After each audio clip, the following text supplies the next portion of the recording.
Today is July 23rd, and this is Red Sox Beat on the CLNS Media Network, and I am Jared Scally alongside Jess Thomas. All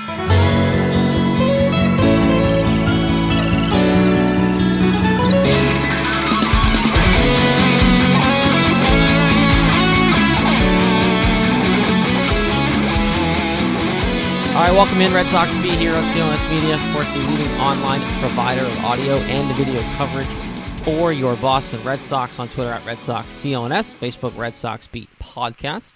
Don't forget to rate, review, and subscribe on iTunes. Season's heating up. Red Sox, they're in first place, and they're in first place by a good chunk of change, Jess. First show back since the is this first show back since the All-Star break? It is. I'm blanking. Last one was thank you so much. Right before the Home Run Derby was our last show. So they're back into it. They're playing the Orioles as we record. They're in first place. They commanded first place, and it seems like they're in a good spot. They are, because they're beating the teams they should be beating, and the Yankees are kind of going like 500 and losing some games. And obviously the Yankees have lost a lot to the Orioles this year, and the Red Sox, as this game is on right now, are 9-1 against the Orioles this year. So yeah, I mean, taking care of business against what you need to take care of business, and that's really all you can ask for. The only thing that should scare Red Sox fans is that abysmal record against the Yankees. But if they keep winning games they're supposed to and the Yankees don't, then those games don't matter as much because there still won't be a big difference. But then it still scares me in the playoffs. So biggest thing at this point for the Red Sox is when they play the Yankees, which they do upcoming, they got to figure that out. Apparently, I also saw this too, Jess, which is intriguing. David Price is slated to pitch another Sunday Night Baseball game against the New York Yankees. I thought about you when I saw that earlier. 11 days or so, and I can't wait for it to happen again. So I'm intrigued by that. We'll talk about that next week, though, because that's not in this week's show. But had to toss that out there because just keep that in the back of your minds, Red Sox fan. David Price is getting a second shot at that Sunday Night Baseball thing. As of right now, we all know baseball rotations can change in a heartbeat, but as of right now, he is slated to pitch that game. I wouldn't be surprised if they do their best to keep him to it because he's got to figure it out at some point. Right. Yeah, Cora's not one to be like, yeah, you know what, you're terrible against the Yankees, so we're gonna give you one more day off. He's not gonna, and especially because, like we've said in the past, he still pitches well against bad teams. You know, he pitched well against the Tigers on Friday. He went 6 1/3 innings, didn't give up a run. He went three perfect innings to start the game, and he battled out of some danger in the 4th and 5th innings. So it's like he's still pitching well against bad teams. It's just the good teams. So you gotta do it. So they should pitch him. And if he gets rocked again, then we'll start over all over again. So I'm intrigued by that, but we'll talk about that start when we know it's coming for sure. But big picture, Jess, Red Sox are the first team, 270 wins in Major League Baseball. Closest team behind them is the Astros, I believe. And they're at like 66, 67, wherever they might be. So they're right behind. But the Red Sox right now, if people are still talking about it's not real, like, well, yeah, everyone's win totals are going to be a little inflated because that's how bad the American League is. But you still have to be a pretty damn good team to be the first one to 70 wins, beat up against most teams you play, and have a dominant guy in Chris Sale lead the way. So yeah, I'm over it. You should be over it because they played 101 games. I think that's enough of a sample size to determine if a team's good or not. Yeah. This team's good. They played 101 games and they have 70 wins. They're on pace for whatever. I guess it's probably still 111, 112 wins. So, I mean, let's put it this way. They're 41 and a half games up in the Orioles, and we're not even in August yet, which is insane. I heard on the radio tonight they said that this discrepancy of games back for the Orioles is through 100 games is the third most of all time in baseball. It's disgusting. Only 2 teams have been more than 41 and a half games out at this point, and that's what the Orioles are. They're 28 and 72. I don't know what they're on pace for, 120 something losses. I mean, it's unbelievable. So that's something. And then another stat that keeps sticking out about this team in my mind, a couple of them. One, the fact that they are 42-5, I believe it is, when scoring first in a game, which is amazing. That means they get a lead and they keep a lead, and that's huge in baseball. And then the other stat is that they have won 11 of their road series. So I don't mean like sweeping the series. Like they've won, 2 out of 3, 3 out of 4. Yep. They've won 11 of their road series, which is like 70-something% of the road series. Teams don't do that. And this team's 36 and 18 on the road. And if you scroll through those wonderful standings on whatever website you look up standings, That's really good compared to everybody else. I mean, Yankees aren't even close. They're 29-20 on the road. That's 7 less wins and 2 more losses. The only team really comparable is the Astros, who are 34-15. Do the percentages in your mind there quickly. I'm not sure. 2 more wins for the Red Sox, 3 more losses. I guess the Astros are slightly better, but other than the Red Sox and Astros, nobody's road record is even close to that good. So running on the road is huge in all sports. Not as much in baseball as, say, basketball, but it's super important because you need to go on the road in the playoffs and win games, and that's crucial to winning playoff series. And when you're 36-18 on the road, you're just as good as you are at home, which is what good teams do. They win at home and on the road, which is why they have the most wins in the league. So those are the 2 stats that stick out to me: is road wins and win scoring first. That's important. Scoring first stat, I knew it was like good, but I didn't realize it was that good. That's it's huge, crazy because this shows that they have the offense to get out in front and stay yourself up front, but also shows the Red Sox pitching is done probably better than we have thought, right? Because the problem last year was, you had an okay offense, but obviously you didn't have JD Martinez, the slinger of all slingers, but you also didn't have the pitching staff. You had this pitching staff not be as successful. I think that it shows this year. It speaks to the value of what they're doing rotation-wise. Big picture in case is Chris Sale. Now, everyone knows how good he was last year, Jess, but there's also a case in point that he's been better this year, and he's on pace to last longer because of what Alex Cora has done with his management. Like, for example, the other night he came out with like 90-something pitches in the 6th 99. inning. The 6th inning. Guess what manager probably wouldn't have taken him out in a 9-0 baseball game? Right. Farrell would have pitched him like 112 pitches, 117 pitches. Exactly. Yeah, so totally. I hate to bag on John Farrell, but it's just so easy now, especially now that he's not here. But it's one of those things where those little things like that is what Cora was always talking about since spring training. It's we need to manage him so he can last longer. And we need to manage our guys so in August and September and October, they are pitching well successfully. And because of it, Chris Sale's mechanics are better. Evan Drellick wrote a story on NBC Sports Boston talking about his mechanics and that his delivery slot has been the lowest it's been in years. And that might sound dumb to a lot of people who just casually listen to this show, but with him, the lower his delivery slot, the more his slider moves. And there's case in point, he's getting a 7.5-inch movement on his slider, and that is almost a whole 2.5 inches more than it was last year. I hate to go too far in the numbers, but it's a cool graph. It's the story that Drellick did. But you look from, and I'm looking at it now in front of me, 2014 through 2017, he was right around a 5-inch movement. From last year to this year, he's literally shifted 2.5 inches more movement on his slider, and that's directly correlated to his arm movement. They claim it's because he can get his knee out in front or more, whatever it may be. But that arm slot gave him 2.5 more inches of room to make guys miss and look like idiots. Well, yeah, I mean, his slider is the most nasty thing you've ever seen in your entire life. I mean, it moves like crazy. That strikeout he had in the All-Star game was dazzling. The guy's swinging, by the time they're swinging, the ball's in their feet. So, I mean, between that nasty slider and his what is now 99, 100 mile per hour fastball, no wonder he's so good. It's kind of funny with him because it was like at the beginning of the year, it was just like last year where he didn't get run support. So his numbers didn't look that good from a quick glance at the beginning of the year. And then he just slowly kept doing it and then ended up getting run support. And then all of a sudden now he's like everyone's saying, oh, he should be Cy Young. And it's like completely out of nowhere because if you watched him every game, he's getting 6 or 7 innings, 8 to 12 strikeouts, 1 to 3 hits, and pretty much no runs every time. So, the guy's dominant, and he's doing exactly what this team needs him to do. And like you said, his numbers are down in terms of pitch-wise and inning-wise because, 1, Cora, and 2, the offense. They're giving him enough of a lead that he doesn't need to pitch later in the game because they trust that they have a big enough lead and they trust that the bullpen can keep that lead. So it's huge for him to only have to go 6 innings, maybe even 5 occasionally. They might do that down the line if they're able to, which is why the 17-2 start was so important because you got off to a nice, comfortable lead. You felt good about your team. You felt good about your team the whole year, and that's made it easier to do what they want with Sale. So that 17-2 start was still the most important thing that's happened this season. I 100% believe that. Oh, of course. It gives you enough room that now, you're up 5 games right now, but at the same time, it's you needed that room to do that. If you didn't go 17-2, who knows where you'd be? So it becomes that really important start. Now, Jess, do you think, real quick, I just thought of this, do you think he can win MVP? Do you think legit Chris Sale could pull it out and win the MVP Mm-hmm. other than just the Cy Young?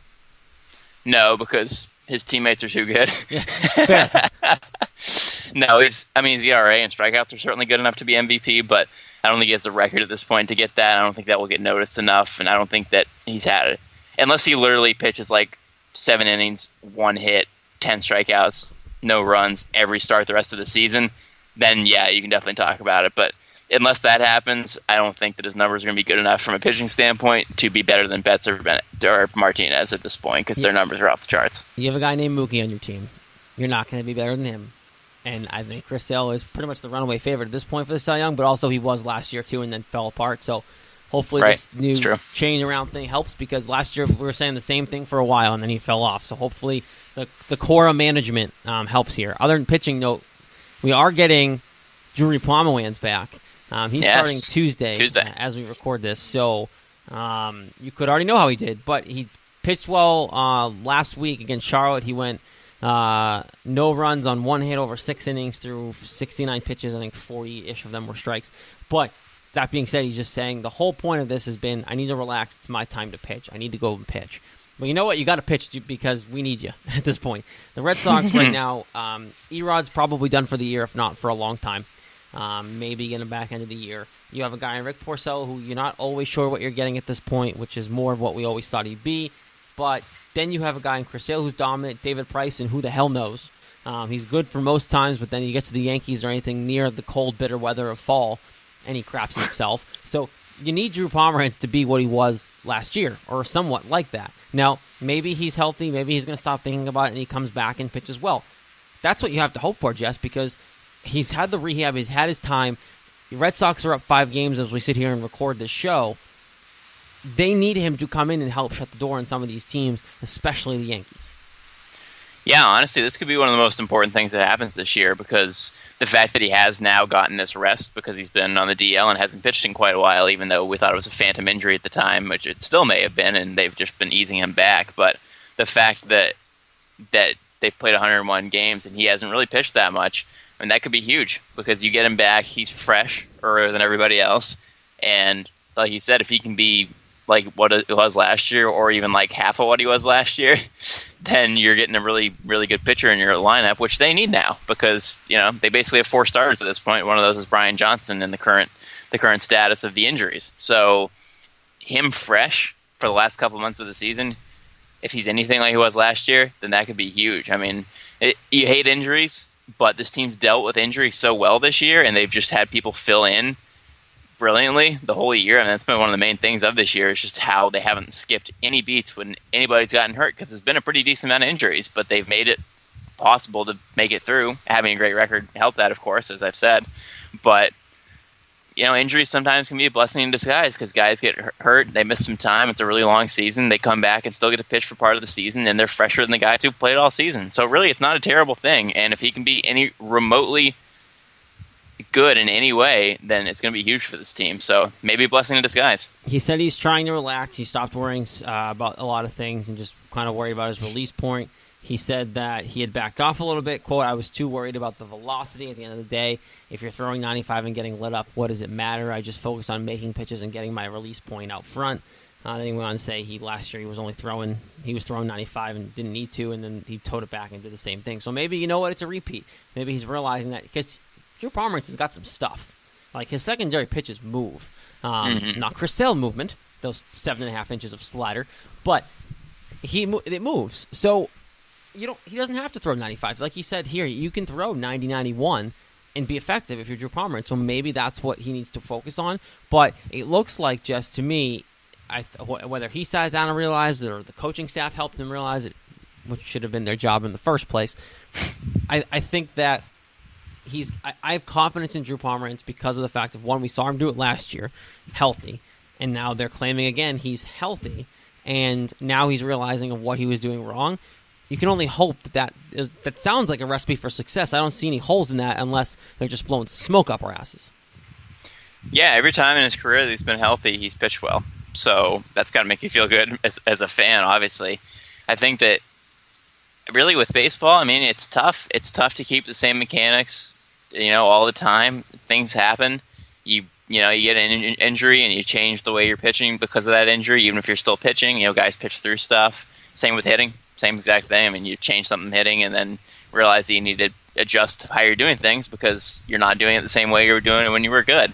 So it's a tough game. These guys are human. Pomeranz has obviously had several times in his career where he's been pitching and then realized that either something's not right or some mechanic thing is weird, and then he tries to fix it, and then he goes out and he pitches better. That's just life. That's sports for you. It's not easy, and maybe this will be what he needs to fix it. So I'm all for it. I'm certainly not down on him. I know a lot of people are, just because he obviously has missed some games, but he's shown us what he can do, and I'm ready for more Drew Pomeranz, 100%. Give Jess his Drew Pomeranz back. Okay. Enough on the field stuff. I want to talk off the field stuff as much as Jess doesn't want to, so we'll touch on here because this is basically our trade deadline show because we're going to record next week before it, but then after a day or two, the show is going to go down the crapper in terms of some of the stuff we talk about at the deadline. So, biggest name, obviously, we know Machado's gone. Didn't really want him anyway. Didn't think they was really. I mean, I would have loved him, but wasn't really a fit for what they needed by any means. So he goes to La La Land. He's playing there, and they need a shortstop, so he gets to do that. He showed off his arm the other night. Holy crap, I forgot how good of an arm he has. But the intriguing one now, the Red Sox, I think, they've been on Cole Hamels, which we'll get on. They've been on some starters, some relievers, but the name that everyone still is bringing up, and I think a lot of people around here want, is Zach Britton. Orioles closer, waste of talent being in Baltimore. I think everyone and their mother knows that he's going to be traded at some point before the deadline, probably sooner rather than later. So there are a lot of teams involved. Red Sox are included. Now, the Red Sox aren't the favorites, but what intrigues me about the Zach Britton situation is, one, the Red Sox need him badly, but do they have enough to get him is also a question mark. But Dave Dombrowski and Dan Duquette are pals. Red Sox, Duquette have a history. The Red Sox are in Baltimore right now. Dave Dombrowski and Dan Duquette can sit down face-to-face and hash this out without being over the phone. Right now, Dave Dombrowski has that leg up. And just to me, I can't say that's going to be an advantage because at the end of the day, whether you're face-to-face or over the phone, your groceries are your groceries, and you can't really fake what you have. But at the same time, sitting face-to-face does give you a little bit of an advantage, especially when you have a good relationship with the guy you're staring across the table to. It's true. I mean, you'd think it would be the same face-to-face on the phone. You're still talking to them either way.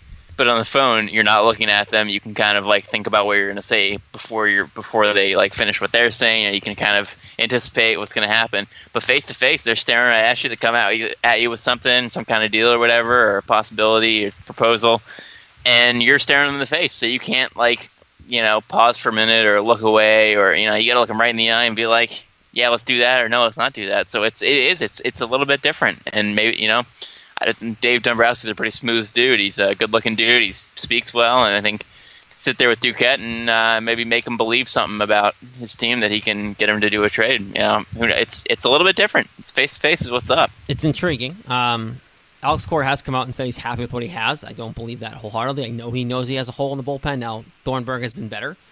He's been okay. Has been pretty good, right? So I think as he starts to pitch more and more, you're starting to see him come back into shape. But I wouldn't hate one more guy, and Zach Britton is the guy for me. Obviously, he's the name, and we know he's good. He has $4.5 million left on his salary. Then he's going to be a free agent, so obviously he's a rental. Red Sox, as well as the Astros, Cubs, Rockies, and Brewers are all interested. It sounds like Astros are favorites. They almost got him last year, and they didn't. So they're going to go after him hard again. If they get Zach Britton, you might as well just pencil them into the World Series now.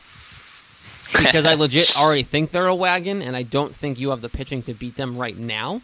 So if they get the best reliever on the market to shore up their bullpen, I can't imagine anyone, including the Yankees, beating those guys in a 7-game series. So this deadline, where Britton ends up, even if it's not a Red Sox uniform, you better hope he goes to the Cubs, Rockies, Brewers, or anyone but the Yankees and the Astros.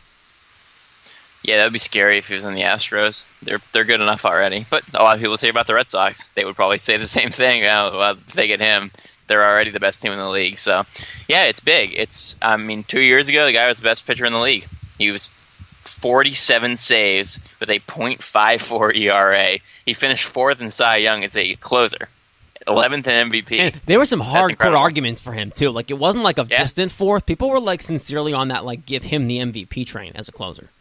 Yeah, and you hardly ever see that. That's crazy. He was so good. And the year before, he had 36 saves and a 1.92 ERA. The year before that, 37 saves and 1.65 ERA. 3 seasons before that, he was garbage. But those 3 seasons, he was great. And then obviously he's dealt with a lot of injuries the last couple of years and only has pitched 54 games over the last 2 years, as opposed to, more than that in one season. So that's a big one. And the big thing with him is if he's healthy or not, obviously, because if he's not healthy, we've seen how he is, not very good. Yep. So maybe the Astros will get him and he'll get hurt. And then we'll be like, well, great, who cares? If the Red Sox get him, hopefully he's not hurt. So his health and who he goes to, both very important. But yeah, you would think that he'd be the most important guy out there right now, just knowing how good he was just 2 years ago. I don't think the Red Sox have enough to get him, Jess. I don't. Mm-hmm. Based off what other people have to give him, yada, yada. But play the game. If the Red Sox do somehow get Zach Britton and he comes to Boston, does that strike fear in the rest of the league? Or are there other holes here that might make, because I'm saying, hey, the Red Sox, if the Astros get Zach Britton, that's it, it's over. Do people really feel like that? If the Red Sox get Zach Britton, they're the best team in baseball and they're going to stay that way, they're going to challenge the Astros and they're going? I think it should. I think if people look at the Red Sox as a whole, first they're going to say, holy crap, their offense is good. That's terrifying. 2, they're going to say if they have Chris Sale in the start of their rotation, and then if they have Zach Britton and Craig Kimbrell in the 8th and 9th innings, you got the best starter in the league, and you got the best closer in the league, and then you got the guy who was the best closer in the league 2 years ago and 3 years ago. That's scary. I think people are going to be scared of that. I think that does put you, assuming he's healthy. If he's not healthy, obviously this goes out the window, but assuming he's healthy, when you put the best offense with the best pitcher and the best closer 2 years ago, that's like 4 of your best player. That's terrifying. So yes, I think if people know what they're talking about, they would look at that and say, this team's unstoppable. Assuming health, I have to agree, right? And you always have to assume health because you don't blame Sure. someone for getting hurt before they actually get hurt. The only thing that would scare me is the rotation, obviously, because you don't know what's going on with Erod. But if Pomeranz comes back, then hey, whatever. You got to figure out. Price pitches well against the Yankees a couple times or something too. Even just once, just show me you can do it. Because if you can do it once, and that means you really can do it, and then you just got to do it. It all boils down to, can David Price do it in October? Because he's had his history of pitching well against the Yankees. We know it's not like a I hate New York thing because he's had and we talked about this on other shows, Jess. He has such a good history against the Yankees that it boggles all of our minds now that he can't do it. But if you come in October and face the Yankees, say in the divisional round, in the ALDS or even the ALCS, and then you do well, David Price, then we're all forgiven. And look at John Lackey's the best example we can ever give you because he did it here. We all hated John Lackey for what he was. Got hurt, chicken and beer, whatever it may be. 6 ERA. And then he helped you win a World Series, and everyone only remembers 2013 John Lackey. Yeah. Nobody gives a crap about the rest of his horrendous career here. They just think about how he won the final game of the World Series. Yeah. If David Price helps you go to win a World Series in 2018, no one cares about Fortnite. No one cares about Rubber Duck comments from last year. No one cares about any of this. They care about 2018 David Price in a World Series. That's it. Eckersley gets forgotten about everything because he helped you win in Boston. He's saying all the right things, like I want to win in Boston, blah, blah, blah. I don't mind if you have an edge, like the comment he made about the last start in New York. Just back it up and pitch well. And that's what we're waiting for. So that's the biggest thing. I'm curious. Isn't that funny that our whole question of what's going to happen to this team is all riding on David Price? Basically, well, because you're right? Because Pomeranz is up in the air. Because is he actually healthy? Then probably we'll be fine, right? We know Pomeranz can do it, and it sounds like he wants to do it. But if David Price sucks, it doesn't matter. Right. Because then you have, whether he's pitching second, third, or fourth, then you're losing an important game. They're all important games. So no matter what he does, if he stinks up the bed, that's a pitcher who people expect to be good, not being good. You pay $217 million, obviously, to get him. And it's funny that we're wondering about how he's going to do as a $270 million pitcher, but that's been the David Price story since he's been here. So it's stupid that we don't have to worry about that, but it's really kind of the thing you have to worry about most. All right. Before we go to predictions and get out of here, because Jess and I have crap to do outside of this show. So what do the Red Sox end up doing? Deadline prediction, because we'll chime in this next week too, but I'm curious now with this week. We're going to have this whole week leading up to the deadline with this show, so I want to get a sense of what you think they're going to do, Jess, leading up to the deadline. Oh, boy. I don't need a specific player, because that's important. Yeah. Because there's so many relievers out there, And guys, it's not going to be Zach Britton. If it is, I'll jump for joy. I'll tweet me dancing on Twitter. I don't know, whatever it is. But there's so many other relievers out there that if you say a reliever, I'm not going to ask you for a name. Okay. Yes, I agree. I don't think they're going to get Britton. I hope they do, but I think that there's enough other teams in the mix that somebody else is going to snag him. I don't know. Part of me feels like they're not going to get a reliever because they've seen that Thornburg's gotten better. They'll see a little bit more over his next couple outings. And Matt Barnes has had a fantastic year. He's going super underrated, as we said. Brandon Workman is there. Brandon Workman's been really good, too. So all the guys they had have been really good, and obviously it's a little worrisome to bank on. But I think that they might say, like, these guys are good enough right now that we don't need a reliever, and I think they're going to focus on a starter, which seems stupid because they have so many guys there, including guys that are hurt. But as we talked about, at the moment, before Pomeranz came back, he only had 4 starters, and one of them was Brian Johnson. I don't know if you want to rely on him. So I think they might go out and get a starter just for depth and just so they don't have to rely on guys who are hurt right now. So I think they're going to focus on that, and I think they're going to get a starter, not a reliever. I would love to agree with you. But I just think I think they're going to go with what they have because we don't. You don't think they're going to do anything? No, I mean I think they're going to go reliever if anything, because I think they have so many options at starter with Pomeranz coming back.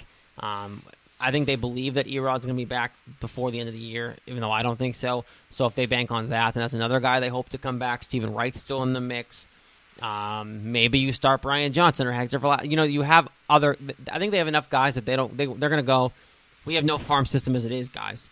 Let's actually trade something for what we really need and we're lacking, rather than we have a plethora of starters. They just got to figure it out. Yeah, no, I would agree with that. They did that. It also wouldn't surprise me if they did nothing at all because, like you said, Cora likes his team. They are the best team in baseball, and if a move doesn't work itself out, then they'll probably be okay with doing nothing. I think they will do something just to show that they really want to win. But I mean, currently constituted after this win tonight, they're going to be 71-31. That's pretty hard to argue with. So, but I do think they're still going to go for a starter. I wouldn't be surprised if they did nothing though. If they don't do anything, this town will rip them apart. Which is so stupid. They're the best team in baseball. I hate this. I love this town, but I hate it. So I'm in one of those guys that I think they should do something. Because I think Pierce was a sneaky nice ad before all the hoopla that deadline came along, and that was one that wasn't sure they needed to do it, but I think now obviously it's playing out. I'll bite my tongue on that one. I think it was obviously a great pickup. So it's been awesome, yeah. Now I think you need to worry about the bullpen and see if you're not going to get a big name reliever. You just don't have the ammo to do it. You don't have the groceries behind you. And if you're face-to-face, you really don't have the groceries behind you because Danny Duquette can see whatever you're trying to sell behind you. So I think overall they're in great shape. We know that, but we'll try to touch a little bit more on the hot stove rumors that come closer to the show that releases on July 30th, the day before the deadline. So maybe we touch on it a little bit more next week. But we'll leave it there for now for the deadline stuff. We'll obviously keep you updated as it goes along. But before we get out of here, let's do quick predictions. Let's exclude this game because we know how it's going to end. So, you're playing 3 against Baltimore now, and then you have a 4-game set at home against the Minnesota Twins, Jess, including this win tonight. I'm really hoping I don't jinx it, but including tonight's game as we're sitting here and watching it, count it up as a W, whatever. The first Tuesday and Wednesday game, how are they doing in Baltimore? Yeah, I think they'll definitely win this game. It's now 5-0, so that's pretty safe against the worst team in baseball. I can't, in good conscience, say they won't sweep them because they're 9-1, soon to be 10-1 against them. Baltimore's 28-72, as I said. It's just hard to pick against them. They're just a terrible team. They have crappy offense. They have crappy pitching. I think Pomeranz will bounce back in his first start back.